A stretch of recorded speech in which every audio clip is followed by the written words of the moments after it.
नमस्कार. RRC नेटवर्कच्या latest बातमीपत्रात मी नेहा आपल्या सगळ्यांचं स्वागत करते. अशा आहेत आजच्या हेडलाईन्स. हेडलाईन्स प्रायोजक RRC ब्रॉडबँड, अकोल्यातील सर्वात स्वस्त आणि वेगवान कनेक्शन. जमीन अधिग्रहणातील मोबदल्याच्या प्रकरणात न्यायालयाचा दणका. वाशिमच्या शेतकऱ्यांसाठी टोल प्लाझा जप्त करण्याचा आदेश. गुडदी घरकुलाच्या जागेची नोंद 7/12वर खोडली कोणी? केंद्रीय विद्यालयाच्या मंजुरीनंतर महसूल प्रशासनाची हातचलाखी. RRC न्यूजचा impact. राज्य सरकारचा आयुक्तांना चौकशीचे आदेश. SSGंचा DTRच्या वापरावर आणि हस्तांतरणावर स्थगिती. SSG परिसरात बांधलेल्या फ्लॅट धारकांची कोट्यवधीची फसवणूक. जमीन घोटाळ्यात सहभागींवर गुन्हे दाखल, होणार काय? अमरावतीच्या वारकऱ्यांची सायकल वारी. विठ्ठलाच्या दर्शनासाठी सुरू झाला अनोखा प्रवास. आता सविस्तर बातम्या. जमीन अधिग्रहणाचा योग्य मोबदला शेतकऱ्यांना देण्यासाठी वाशिम जिल्हा न्यायालयाने राष्ट्रीय महामार्ग प्राधिकरणाला मोठा दणका दिला आहे.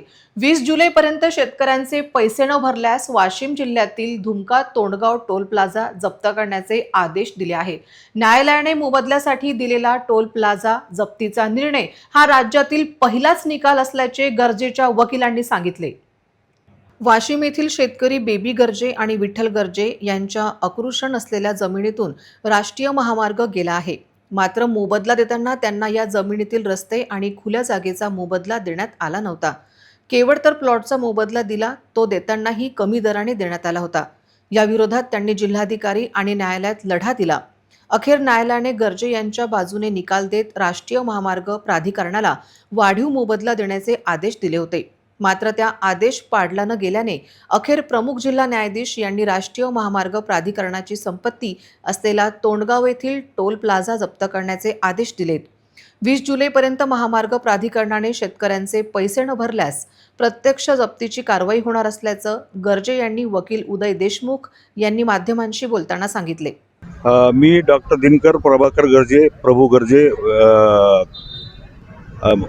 निवेदन देतो की माझी पत्नी बेबीताई दिनकरराव गर्जे व माझा मुलगा विठ्ठल दिनकरराव गर्जे यांची वाशिम रिसोड रोडवरील स्टेट हायवे 51वरील मंजूर लेआउटमधील भूखंड शेती नॅशनल हायवेच्या अकोला नांदेड 161 करिता होणाऱ्या बायपाससाठी आणि झालेल्या बायपाससाठी संपादित झाली होती जमीन. त्याचा मोबदला जो आम्हाला द्यायला पाहिजे होता तो रेडी रेकनरच्या दरानुसार न देता भूसंपादन अधिकाऱ्यांनी रुपयाचे 4 आणेच आम्हाला पैसे दिले होते. त्याविरुद्ध आम्ही लवाद अधिकारी तथा अपर जिल्हाधिकारी यांच्याकडे आम्ही अपील केले होते. लवाद अधिकाऱ्यांनी निकालामध्ये लिहून दिलेलं आहे की भूसंपादन अधिकाऱ्यांनी जी केलेली चूक आहे ती आम्ही दुरुस्त करत आहे व ज्याप्रमाणे रेडी रेकनरप्रमाणे मोबदला द्यायला पाहिजे त्याप्रमाणे मोबदला मंजूर केला होता. त्याविरुद्ध नॅशनल हायवे अथॉरिटी ही जिल्हा न्यायालयामध्ये अपीलमध्ये गेली होती, परंतु त्यांचं अपील जिल्हा न्यायालयाने फेटाळून लावलं.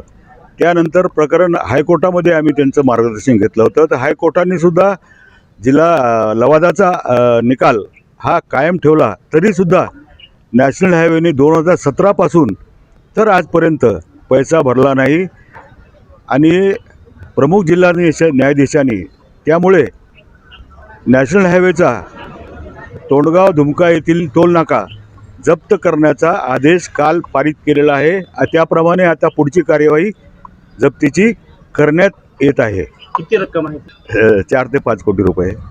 ज्युडिशरीच्या इतिहासातली पहिली घटना आहे की राष्ट्रीय महामार्गावरती जो टोल नाका आहे तो टोल नाका फक्त मोबदला दिला नाही प्राधिकरणाने, राष्ट्रीय महामार्ग प्राधिकरणाने, म्हणून आपल्या वाशिम जिल्ह्याचे प्रिन्सिपल डिस्ट्रिक्ट जज यांनी जप्त करून वसुली करण्यासाठी जप्त करण्याचा आदेश पारित केलेला आहे. आणि अशी घटना मला वाटत नाही की महाराष्ट्रात किंवा महाराष्ट्राच्या बाहेरही कुठे यापूर्वी घडलेली आहे. आपण या आदेशाने जो अकोला नांदेड हायवे 161 याच्यातील तोंडगाव ते तोंडगाव धुमका हा जो टोल प्लाझा आहे तो वसुलीसाठी न्यायालयाने जप्त केला आहे. हा जो आदेश आहे प्रमुख जिल्हा न्यायाधीश वाशिम यांचा कालच वॉरंटवरती सह्या झाल्या आणि आता तो केव्हाही यावेळेस जप्त बजावला जाईल आणि नाका जप्त होईल. कोणत्या प्रकरणामध्ये हा जप्त करण्याचं सांगितलं? वाशिमचे बेबीताई गर्जे आणि त्यांचा मुलगा विठ्ठल गर्जे यांचे अकृषक लेआउट हे जप्त झालं होतं आणि अधिकृत झालं होतं आणि त्याच्यासाठी त्यांना मोबदला रस्ता खुले प्लॉट याचा मिळाला नाही. याच्याबद्दल पुन्हा लवादकडे जेव्हा याचिका दाखल केली तर ही सर्व रक्कम देणे आवश्यक आहे असं त्यांनी दुसरा अहवाल पास केलं. प्राधिकरणाने वाशिम जिल्हा न्यायालयामध्ये त्याच्याविरुद्ध याचिका दाखल केली होती, तीही खारिज झाली. तरीच पण ही रक्कम त्यांनी स्वतःहून भरली नाही म्हणून प्रमुख जिल्हा न्यायाधीश यांनी आता नाकाच जप्त केलेला आहे. गहन प्रश्न हा आहे की आता याच्यापुढे त्या नाकावरती जाणाऱ्या वाहनाकडून ती वसुली करू शकतील का नाकाच हलास करून या रकमेची वसुली करावी लागेल. जवळपास 6 ते 7 करोड आणि नाक्याचे 1 हेक्टर 62 क्षेत्रफळ जप्त झालेलं आहे. गुडदे येथील घरकुलाच्या जागेवर केंद्रीय विद्यालयास मंजुरीच्या विषयात धक्कादायक माहिती समोर येत असून या गावठाणाला उल्लेख 7/12 मध्ये घेतला असताना ही जागा केंद्रीय विद्यालयास कशी काय देण्यात आली असाही प्रश्न उपस्थित होतो. लाभार्थ्यांकडे असलेल्या 7/12 वर 136 लाभार्थ्यांना घरकुल दिल्याची नोंद करण्यात आली आहे. घरकुल लाभार्थ्यांना जमीन दिली पण त्या जमिनीपैकी कोणाला कुठे जागा दिली याचा कुठलाही आदेश स्थानिक महसूल प्रशासनाकडे काढला नव्हता. त्यामुळे घरकुल लाभार्थ्यांनी जमीन ताब्यात घेतली नाही. आजच्या तारखेत हा 7/12 बंद करण्यात आला असला तर गावकऱ्यांजवळ लाभार्थ्यांजवळ असलेल्या 7/12 मध्ये गावठाणातून 136 प्लॉट घरकुलासाठी वळते केल्याची नोंद आहे. ही शासकीय नोंद असताना केंद्रीय विद्यालयासाठी जागा देण्याचा प्रस्ताव कसा केला गेला? इतकेच नाही तर ज्या दिवशी केंद्रीय विद्यालय अकोल्यात मंजूर झाले त्या दिवशी हा 7/12 बदलण्यात आल्याची धक्कादायक माहिती मिळाली आहे. केंद्र सरकारने मोठ्या उत्साह केंद्रीय विद्यालय दिले आणि अकोल्यातील महसूल प्रशासनाला कुठलाही बोजा नसलेली 5 एकर पेक्षा अधिक जागा विद्यालयासाठी उपलब्ध करून देता आली नाही. हे मोठे अपयश अकोल्यातील प्रशासनाचे आहे. सिटी न्यूज सुपरफास्ट आणि RRC न्यूजने अकोला महानगरपालिका क्षेत्रातील कोट्यवधी रुपयांच्या बेकायदेशीर गुंठेवारी, भूखंड घोटाळा आणि DTRच्या गैरवापराचे प्रकरणी राज्याच्या नगरविकास विभागाने मोठा आदेश दिला आहे. SSG प्रकरणात मोठा खुलासा या चौकशीतून होणार असून कोट्यवधीचे फ्लॅटधारक आणि बंगल्यांचे मालक मात्र अडचणीत आले आहेत. सरकारी बगीच्या मागील SSG प्रकरणात महाराष्ट्र शासनाच्या नगरविकास विभागाने अकोला महानगरपालिका आयुक्तांना पत्र पाठवून या संपूर्ण प्रकरणाची उच्चस्तरीय चौकशी करून तातडीने अहवाल सादर करण्याचे आदेश दिले आहेत. इतक्यावर राज्य सरकार थांबले नसून अकोला महानगरपालिकेद्वारे जारी करण्यात आलेल्या DRC क्रमांक 32 अंतर्गत DTRच्या वापरावर आणि हस्तांतरणावर तात्काळ स्थगिती देण्यात आली आहे. शीट क्रमांक 29A आणि 29B मधील 14 एकर शासकीय मालकीच्या परंतु भाडेपट्टा संपलेल्या जमिनीवर झालेल्या बेकायदेशीर गुंठेवारी आणि बांधकामाची उच्चस्तरीय चौकशी करण्याबाबत नगरविकास विभागाने आदेश काढत चौकशीचे सुरू केली आहे. 3 जुलै रोजी RRC न्यूज व सिटी न्यूज सुपरफास्टने याविषयीची बातमी प्रसिद्ध केल्यानंतर या सर्व प्रकरणात मोठ्या घडामोडींना वेग आला आहे. पण या ठिकाणी असलेल्या बहुमजली अपार्टमेंट आणि बंगलेधारकांची कोट्यवधीची फसवणूक झाली असल्याची माहिती समोर आली आहे. SSG अर्थात शीट नंबर 29A आणि 29B मधील 14 एकर शासकीय जमीन पूर्वी जिनिंग फॅक्टरीसाठी भाडेपट्ट्याने दिली होती. भाडेपट्ट्यांची मुदत संपल्यावरही स्थानिक महसूल आणि महानगरपालिकेतील काही भ्रष्ट अधिकाऱ्यांशी संगनमत करून ही जमीन खासगी असल्याचा बनाव करत बेकायदेशीर गुंठेवारी मंजूर करून घेण्यात आली. सरकारी जागा घेत त्या खासगी असल्याचे दाखवीत त्यावर गुंठेवारी करत कोट्यवधींचे बंगले उभारण्यात आले. इतकेच नाही तर SS ruby, SS pearl, SS diamond नावाच्या इमारती उभारण्यात आल्या असून त्यांना सरकारी जमिनीवर फ्लॅट निर्माण करत फ्लॅट धारकांची कोट्यवधीची फसवणूक करण्यात आली आहे. या सर्व प्रकरणात ज्या भूमी अभिलेख उपजिल्हाधिकारी आणि महापालिकेच्या नगर रचना विभागाने हात ओले केले, बोगस आखीव पत्रिका तयार केले, सरकारची फसवणूक झाल्याचे दाखवित संबंधितांवर गुन्हे दाखल केले पाहिजेत. पाटबंधारे विभागाच्या नियमानुसार हा भाग पूर नियंत्रण क्षेत्र आणि हरित क्षेत्रामध्ये येत असताना आलिशान बंगले आणि अपार्टमेंटचे बेकायदेशीर बांधकामे करण्यात आली. 1 हेक्टरपेक्षा कमी जागा दाखवून येथे गुंठेवारी करण्यात आली. नजूल लँडची गुंठेवारी करत शासनाला चुना लावला गेला. शासनाच्या अशा किती जागांवर लेआउट न करता गुंठेवारी करण्यात आल्या याचाही शोध राज्य शासनाने घेण्याची गरज आहे. कारण यात शासनाचा कोट्यवधीचा महसूल बुडविल्याचे चित्र असून स्थानिकांच्या ओपन स्पेस बळकावल्या गेल्या. विधिमंडळात एखादा मुद्दा उपस्थित केल्यानंतर त्याची चौकशी आणि कारवाई होण्याची गरज असते. पण काँग्रेस विधिमंडळ नेते विजय वडेट्टीवार यांनी लोहिया यांचे नाव घेत आणि शीट नंबरसह अकोल्यातील भूखंड घोटाळ्याचा पाढाच वाचला. पण या तक्रारीला दाबण्याच्या हालचाली वाढल्या आहेत. पूर नियंत्रण रेषेत अवाढव्य काम, नजूल आणि औद्योगिक कामासाठीच्या जागेवर अर्थात B-10 जागेत गुंठेवारीमध्ये घर नाही तर कोट्यवधीचे फ्लॅट स्कीम उभी केली गेली आहे. गुंठेवारीत सरकारी जागा विकासकाला कोट्यवधीच्या फ्लॅटसाठी कशी देण्यात आली हा महत्त्वाचा मुद्दा आहे. असे असताना स्थानिक लोकप्रतिनिधींचे या सर्व गोष्टींकडे दुर्लक्ष का? काँग्रेसच्या विधिमंडळ नेत्याला अकोल्यातील मुद्दे उपस्थित करावे लागत असून स्थानिक लोकप्रतिनिधींचे या घोटाळ्याकडे दुर्लक्ष का असा प्रश्न निर्माण झाला आहे. ओपन स्पेस नाही तर पूर नियंत्रित रेषेत बांधकाम आणि सर्व नियम धाब्यावर बसवण्यात आले असताना महापालिका, नजूल, उपविभागीय अधिकारी कार्यालय, भूमी अभिलेख, मुद्रांक व नोंदणी विभाग यांच्या सहभागाने हा घोटाळा झाला असताना तो दाबण्याच्या हालचाली सुरू झाल्या आहेत. दर्शकों, ये रास्ता राम सेतु की तरफ जाता है, सरकारी बगीचे की तरफ से ये रास्ता आता है और इधर की जो जगह है बताया जाता है कि नजुल की जगह है जो गुंठेवारी में आती है. बावजूद इसके नदी किनारे होने के बावजूद भी यहाँ पे बड़े बड़े अपार्टमेंट बन रहे हैं, लेआउट बन रहे हैं. ये किसकी परमिशन से हो रहा है, ये एक शोध का विषय है. नगर परिषद मार्केटच्या बाजूला असलेल्या जैन मंदिर भाजी बाजारात अस्वच्छता आणि नालेसफाईचा मोठा प्रश्न कायम आहे. नालेसफाई नियमित होत नसल्याची ओरड कायम असून त्याचा फटका अकोलेकरांना बसत आहे. महापालिकेने पावसाळा पाहता शहरातील भाजी बाजारातील स्वच्छतेला प्राथमिकता देण्याची गरज आहे.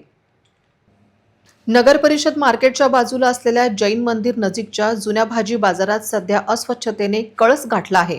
पावसाळा तोंडावर आलेला असतानाही या भागातील नालेसफाई केवळ नावालाच झाली असून संपूर्ण परिसरात चिखल आणि घाणीचे साम्राज्य पसरले आहे. महापालिकेने याकडे पूर्णपणे दुर्लक्ष केल्याने नागरिक आणि व्यापाऱ्यांमधून तीव्र संताप व्यक्त होत आहे. जैन मंदिर भाजी बाजार परिसरात नियमित नालेसफाई होत नसल्याची ओरड अनेक दिवसांपासून सुरू आहे. नाल्या उपसल्या न गेल्याने आणि कचरा वेळेवर उचलला जात नसल्याने बाजारात येणाऱ्या अकोलेकरांना अक्षरशः चिखल आणि सांडपाणी तुडवत खरेदी करावी लागत आहे. यामुळे आरोग्याचा मोठा प्रश्न निर्माण झाला असून साथीचे आजार पसरण्याची भीती व्यक्त होत आहे. पावसाळ्याचे दिवस लक्षात घेता महापालिकेने शहरातील सर्वच भाजी बाजारांमधील स्वच्छतेला आणि नालेसफाईला सर्वोच्च प्राथमिकता देणे गरजेचे आहे. ये पूरा कचरा आज तो किसी ने उठाया ही नहीं. पूरा कचरा था उसमें और ये साफ सफाई होती नहीं. ये नाली वगैरह, ये नाली का देखो, ये कचरा, नाली का कचरा, बहुत गंदगी रहती है. कोई उठाते नहीं. हम पैसे दे के उठाने लगाते, हम खुद हमारे पैसे दे के उठाने लगाते कोई मजदूर. बारिश में क्या हालत होती है? बारिश में तो पाणी इतका हो जाता है यहाँ. दुसरं काहीच नाही. व ती जेवणा खाण्याचं लय त्रास होते आम्हाला. निरा मच्छर डसतात. 9-9:30 वाजे लोक बसतो. याचं नाही, फक्त यातून नाली सफा झाली बस झाली. जैन मंदिरा लोक साफ करा लागते. यातून येतो करतात आणि लगे मुखेच बसतात. ते कचरा तिकडे तसंच राहते. जैन मंदिरा लोक साफ पाहिजे तत्रो. पाणी आल्यावर कसं होते? पाणी आल्यावर तर फुल भरते बाबा. आम्ही दुकान बंद करतो. 4 वाजता येऊ का 3 वाजता येऊ, दुकान बंद करून चालला जातो घरी. माल ठेवून देतो तसेच. म्हणजे येतच नाही, लड्याभर भरते, गच पाणी भरते. हा पूर्ण उतार झाला ना बाबू असा. इकडून उतार, इकडून आम्हाला झाला डाबर. म्हणजे पोट भरणं मुश्किल आहे ते. एवढं हे झालं पाणी आलं की. हे पावसाळ्यात आम्हाला गिराईक पण होत नाही, काहीच नाही. पूर्ण तुडुंब भरून राहते. याचे मच्छराचं पण हे होते, गिरायकी प्रॉब्लेम पडून जाते. पूर्ण पाणी म्हणलं साचलेलं राहते, घाण पूर्ण प्रदूषण वाहून येते इकडे, तिकडली पूर्ण पाण्याची घाण वाहून येते. म्हणजे की पब्लिक इकडे येतच नाही, गिरायक एकही होत नाही. पावसाळ्याच्या वेळेस म्हणजे आम्हाला खूप त्रास होते याचा. रस्ता रुंदीकरणासाठी डाबकी रोड येथे अनेक दुकाने, घरं पाडण्यात आली. रस्ता रुंदीकरण काळाची गरज आहे, पण त्या बदल्यात स्थानिकांना महापालिकेने त्यांच्या जागेचा मोबदला देण्याची गरज आहे, पण तो मोबदला अद्याप का दिला गेला नाही अशी विचारणा आता होत आहे. रस्ता रुंदीकरण ही शहराच्या विकासासाठी काळाची गरज आहे, यात वाद नाही. मात्र हाच विकास जेव्हा सामान्य नागरिकांच्या घरावर आणि रोजगारावर नांगर फिरवतो, तेव्हा प्रशासनाने त्यांना योग्य मोबदला देणेही तितकेच गरजेचे असते. अकोल्यातील डाबकी रोड विस्तारीकरणाच्या बाबतीत नेमके हेच घडताना दिसत आहे. येथील अनेक दुकाने आणि घरे रस्ता रुंदीकरणासाठी पाडण्यात आली, मात्र अद्यापही स्थानिकांना त्यांच्या हक्काचे पैसे किंवा DTR अर्थात ट्रान्सफर ऑफ डेव्हलपमेंट राईट मिळालेला नाही. लोकप्रतिनिधींच्या या अक्षम्य दुर्लक्षामुळे नागरिकांमध्ये आता तीव्र संताप व्यक्त होत आहे. डाबकी रोडच्या विस्तारीकरणासाठी महापालिकेने नागरिकांच्या जागा ताब्यात घेतल्या. अनेकांनी विकासाला सहकार्य करत आपली पिढ्यानपिढ्यांची घरे आणि हक्काची दुकाने प्रशासनाच्या स्वाधीन केली. मात्र आज अनेक महिने उलटूनही या नागरिकांना त्यांच्या हक्काचा मोबदला मिळालेला नाही. डाबकी रोडवर जी जागा तुमची आहे मालकीची, ती रोडसाठी पाडण्यात आली होती, त्याचा मोबदला तुम्हाला मिळालेला आहे का? नाही, मोबदला वगैरे अजून काही मिळाला नाही आणि असं काही सांगण्यात पण आलं नाही. आपल्या अकोला महानगरपालिकेकडनं असं अजून काही सांगण्यात आलेलं नाही आहे. आता पाहू, अजून सध्या तर रोडचं काम चालू आहे, त्याच्यानंतर काही भेटेल नाही भेटेल अजून काहीतरी त्यांच्याकडनं कुठलंही माहिती नाही तशी. जेव्हा पाडण्यात आलं त्यावेळेस तुम्हाला काय आश्वासन देण्यात आलं होतं? नाही, महानगरपालिकेकडनं तर असं काही तोंडी आश्वासन वगैरे काही नव्हतं. पण आता पाहू, काही असे अपेक्षा आहे, काही त्यांच्याकडनं आता पैशाच्या फॉर्ममध्ये भेटणार आहे की काहीतरी असं सर्टिफिकेट वगैरे भेटणार आहे असं ऐकण्यात आलं होतं, पण असं नक्की अजूनही काही माहिती नाही. तुमच्यासोबत ज्यांचे पाडण्यात आले होते घरं वगैरे, तर त्यांना काही मोबदला वगैरे मिळाला अशी काही माहिती आहे का तुमच्याकडे? कोणाला काही मिळालेलं असं अजून काही माहिती नाही आहे. ज्यांच्यासोबतही आम्ही चर्चा केलेली आहे, डाबकी रोडचे ज्यांचे अतिक्रमण पाडण्यात आलेलं आहे, त्यांना कोणालाही अजूनही काही भेटेल नाही असं तरी मला ऐकण्यात नाही आहे अजूनही. तुमचं जे निर्माण कार्य पाडण्यात आलं ते अतिक्रमणमध्ये होतं की तुमच्या स्वमालकीच्या जागेत होतं? नाही, आमच्यातलं काही प्रमाण आमचं त्यातलं अतिक्रमण होतं, गॅलरीचा भाग. बाकीचा जो घराचा भाग होता तो आमच्या मालकीचा होता, त्याचे डॉक्युमेंट्स वगैरे आमच्याकडे आहेत. आणि पण तो रस्ता रुंदीकरणामध्ये शेवटी आता हा जो भाग आहे हा जुना नजूलचा भाग आहे, त्यामुळे तो भाग सरकारतर्फे घेण्यात आलेला आहे, पण त्याचा मोबदला भेटेल असं आमची अपेक्षा आहे. शिव फुले शाहू आंबेडकरी चळवळीचे मागील 50 वर्षापासून सतत कार्यरत, कृतिशील विचारवंत आणि 36 वर्ष स्वाभिमानाने शासकीय नोकरी करून गटविकास अधिकारी या पदावरून निष्कलंकपणे सेवानिवृत्त झालेले आयु भास्कर दौलतराव जाधव यांचा अमृत महोत्सवी सत्कार सोहळा मंगळवारी दुपारी मान्यवरांच्या उपस्थितीत झाला. जुन्या RTO ऑफिस रोडवरील गुरुकृपा लॉन्समध्ये अतिशय साध्या पद्धतीने सत्कार सोहळा साजरा झाला. विश्वरत्न भारतरत्न डॉक्टर बाबासाहेब आंबेडकर या महामानवांनी समता, स्वातंत्र्य, बंधुत्व व न्याय या तत्वांवर आधारित भारताला दिलेल्या लोकशाहीच्या भारतीय संविधानाला 75 वर्षाचा दीर्घकाळ लोटलेला असताना सुद्धा अजूनही काही जातीवादी लोक विषारी फुंका रोखत आहेत. याचे शल्य वयाची 75 वर्षे पूर्ण झालेल्या आयु भास्कर जाधव यांच्या कवी मनाला सतत बोचत आहे. ते शल्य व तीच चीड त्यांनी आपल्या युगंधराच्या क्रांतिगाथा या 130 काव्यांच्या गीतांच्या काव्यसंग्रहातून व्यक्त केली आहे. सदर काव्यसंग्रह त्यांचे 75 वर्ष पूर्ण झाल्याच्या अमृत महोत्सवी दिनाच्या शुभ मुहूर्तावर प्रकाशित झाला. ॲडव्होकेट मनीषा भास्करराव जाधव, दिलीप दौलतराव जाधव, सौ ज्योती दिलीपराव जाधव, डॉक्टर सौ मंजुषा मिलिंद जाधव, मिलिंद भास्करराव जाधव, कुमारी देवश्री दिलीपराव जाधव, दीपरत्न दिलीपराव जाधव आणि कुटुंबियांचा आयोजनात सहभाग होता. कार्यक्रमाध्यक्ष आयुष्यमान सर्वश्री दिलीप दौलतराव जाधव, संस्थापक अध्यक्ष बहुजन संघर्ष सेना बुलढाणा होते.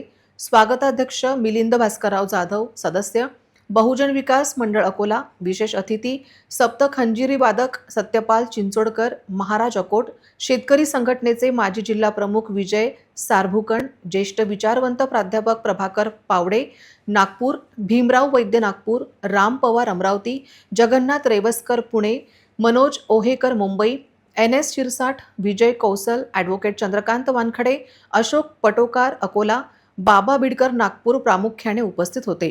भास्कर जाधव यांचा मान्यवरांच्या उपस्थितीत सत्कार करण्यात आला. मान्यवरांनी त्यांचे अभिष्ट चिंतन केले, तसेच समतेचा विचार अधिक बळकट करण्यासाठी तसेच आंबेडकरी चळवळ गतिमान करण्यासाठी त्यांना उदंड आयुष्य लाभावे अशी प्रार्थना करण्यात आली. आत्मीय सत्कार सोहळ्याबद्दल भास्कर जाधव यांनी कृतज्ञता व्यक्त केली.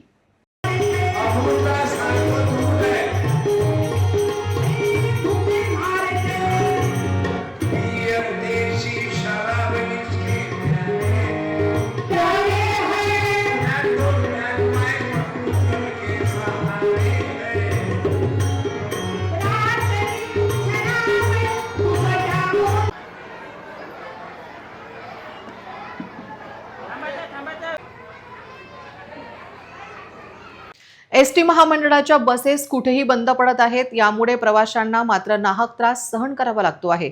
आज दुपारी अशोक वाटिका चौकात वाशिम अकोला बस अचानक बंद पडली. त्यामुळे प्रवाशांना मध्येच उतरून बसस्थानक अथवा आपल्या नियोजना ठिकाणी जावे लागले. यामुळे प्रवाशांना मनस्ताप सहन करावा लागला. भंगार झालेल्या बसेस कालबाह्य ठरवण्याची गरज आहे, नाहीतर प्रवाशांना नेहमीची डोकेदुखी होऊन जाईल. लालपरीने आता काट टाकण्याशिवाय गत्यंतर नाही. शहरात बस बंद पडली म्हणून बरे नाही, तर प्रवाशांना अधिक हेलपाटे सहन करावे लागतात. बसमध्ये महिला, वृद्ध मोठ्या संख्येने असल्या तरी त्यांची गैरसोय होते. आज दुपारी अकोला वाशिम बस अशोक वाटिका चौकात बंद पडली. त्यामुळे प्रवाशांना तेथेच उतरावे लागले. पाऊस सुरू असला तर अडचण अधिक होते. अकोला शहरात टिळक मार्गावर उघड्या नाल्यात एक व्यक्ती गेल्या वर्षी वाहून गेला होता. यंदाचा पावसाळा सुरू होऊन देखील याकडे महापालिका प्रशासनाचे दुर्लक्ष होते. या संदर्भात RRC नेटवर्कने आवाज उठवला तेव्हा कुठे महापालिका यंत्रणा जागी झाली. आता या ठिकाणी लोखंडी पाईपची चौकट लावली आहे. परंतु सध्याचे लोखंडी पाईपचे कवच अत्यंत तकलादू आहे. या ठिकाणी मजबूत कठडे तयार करण्याची गरज आहे. अस्थायी उपाय कामाचे नाही असे नागरिकांचे म्हणणे आहे. पुन्हा दुर्घटना होऊ नये तसेच नागरिकांच्या जीवाचे रक्षण व्हावे या मुद्द्याला प्राधान्य द्यावे लागेल. धोकादायक नाल्यांच्या भोवती संरक्षण कवच असलेच पाहिजे. त्याबाबत ढिलाई कामाची नाही ही जनभावना आहे. तसेच या ठिकाणी कमालीची अस्वच्छता दिसते, त्याकडे तातडीने लक्ष देण्याची आवश्यकता आहे. हा भाग वर्दळीचा असल्याने नागरी सुरक्षेचा विचार करून प्राधान्य द्यावे लागणार आहे. मेळघाटमधील धारणी तालुक्यातील चटवा बोर्ड ते केकदा बोर्ड मार्गावर खड्डेच खड्डे झाले आहेत. मागील वर्षी दुरुस्ती केली होती, परंतु पहिल्याच पावसामुळे या मार्गावर खड्डे पडले, तर काही ठिकाणी मोठे मोठे खड्डे पडले असल्यामुळे त्या ठिकाणी रात्री बऱ्याच वाहन चालकांना जीव धोक्यात घालून वाहन चालवावे लागते. येथील दुरुस्ती तातडीने करावी अशी मागणी आहे. या मार्गावर बस, खासगी कार, कालीपिली, दुचाकी वाहने धावत असतात. त्यांच्या सुरक्षेची जबाबदारी कोण घेणार असा प्रश्न स्थानिक पातळीवर पडला आहे. लोकप्रतिनिधी व शासकीय अधिकाऱ्यांनी या मार्गावर प्रवास करावा आणि लोकांच्या समस्या जाणून घ्यावा. तसेच संबंधित विभागाला सूचना देऊन रस्त्याचे काम पूर्ण करावे अशी मागणी केली जात आहे. सध्या पावसाळा असल्याने त्वरित उपाययोजना करणे आवश्यक आहे, जेणेकरून ये-जा करणाऱ्यांना सोयी सुविधा उपलब्ध होईल. या महत्त्वाच्या विषयाकडे लक्ष वेधण्यात आले आहे. अकोला जिल्हा नियोजन समितीत 2 सदस्यांना ते वर्धेचे रहिवासी असल्याचे दाखवल्याचे राजकीय वर्तुळात खमंग चर्चांना उधाण आले आहे. केवळ दोघांच्या नावासमोर वर्धा लिहिल्याने हा गोंधळ झाला. मात्र ते अकोल्यातील असताना ही चूक झाली की केली असा प्रश्न अनुत्तरित आहे. महाराष्ट्र शासनाच्या नियोजन विभागाने अकोला जिल्हा नियोजन समितीवर नवीन सदस्यांची नियुक्ती जाहीर केली आहे. अकोला जिल्ह्याच्या विकासाचे नियोजन करणाऱ्या या समितीत चक्क वर्धा जिल्ह्यातील 2 व्यक्तींना विशेष निमंत्रित म्हणून संधी देण्यात आली आहे. पण मुळात हे दोघे अकोल्यातील असताना त्यांना वर्ध्याचे रहिवासी का दाखवले गेले, हाही प्रश्न उपस्थित होत आहे. श्रीमती रेखा संजय राऊत, विठ्ठल सरप पाटील या दोन्ही नेत्यांची नावे अकोला जिल्हा नियोजन समितीच्या अधिकृत विवरणपत्र अ मध्ये विशेष निमंत्रित म्हणून समाविष्ट करण्यात आली आहे. या दोघांना वर्धेतील का दाखवले गेले असा प्रश्न उपस्थित होत आहे. जिल्हा नियोजन समिती ही जिल्ह्याच्या वार्षिक निधीचे वाटप, स्थानिक विकास कामे आणि पायाभूत सुविधांचे नियोजन करणारी अत्यंत महत्त्वाची संस्था आहे. अमरावती येथील वारकरी सायकलने पंढरपूरला निघाले आहे. या वारीमध्ये 13 महिलांसह एकूण 45 वारकरी सहभागी झाले असून ते रात्री वाशिमला मुक्काम करून आज सकाळी पंढरपूरकडे जाण्यासाठी मार्गस्थ झाले. दरम्यान अनेक ठिकाणी या वारकऱ्यांचे स्वागत केले जात आहे. आषाढी एकादशी निमित्त अमरावती येथील वारकरी सायकलने वारीसाठी पंढरपूरकडे निघाले. रात्री त्यांचा मुक्काम वाशिममध्ये होता. अमरावती सायकल असोसिएशनच्या माध्यमातून ही वारी निघाली असून या वारीमध्ये 13 महिलांसह 40 ते 60 वर्ष वयोगटातील 45 वारकरी सहभागी झालेत. अमरावतीवरून 7 जुलैला निघालेले हे वारकरी 12 जुलैला पंढरपूरला पोहोचणार असून रोज 100 ते 120 किलोमीटर अंतर ते पार करत 600 किलोमीटरचा प्रवास करणार आहेत. पर्यावरण रक्षण आणि निरोगी आयुष्याचा संदेश देत ही वारी मागील 4 वर्षापासून सुरू असल्याचं हे वारकरी सांगतात. पुन्हा एक नजर टाकूया आजच्या प्रमुख घडामोडींवर. हेडलाईन्स प्रायोजक RRC ब्रॉडबँड, अकोल्यातील सर्वात स्वस्त आणि वेगवान कनेक्शन. जमीन अधिग्रहणातील मोबदल्याच्या प्रकरणात न्यायालयाचा दणका. वाशिमच्या शेतकऱ्यांसाठी टोल प्लाझा जप्त करण्याचा आदेश. गुडदी घरकुलाच्या जागेची नोंद 7/12वर खोडली कोणी? केंद्रीय विद्यालयाच्या मंजुरीनंतर महसूल प्रशासनाची हातचलाखी. RRC न्यूजचा impact. राज्य सरकारचा आयुक्तांना चौकशीचे आदेश. SSGंचा DTRच्या वापरावर आणि हस्तांतरणावर स्थगिती. SSG परिसरात बांधलेल्या फ्लॅट धारकांची कोट्यवधीची फसवणूक. जमीन घोटाळ्यात सहभागींवर गुन्हे दाखल होणार काय? अमरावतीच्या वारकऱ्यांची सायकल वारी. विठ्ठलाच्या दर्शनासाठी सुरू झाला अनोखा प्रवास. बातम्यांसाठी तुम्ही पाहत रहा RRC न्यूज. तुमच्या मोबाईलवर नोटिफिकेशन मिळवण्यासाठी सबस्क्राईब करा RRCचे हे यूट्यूब चॅनल. लाईक आणि फॉरवर्ड करा RRC डिजिटल अकोलाचे हे न्यूज बुलेटिन. पुन्हा भेटूया लेटेस्ट बातम्यांसह नवीन बातमीपत्रात. तोवर नमस्कार.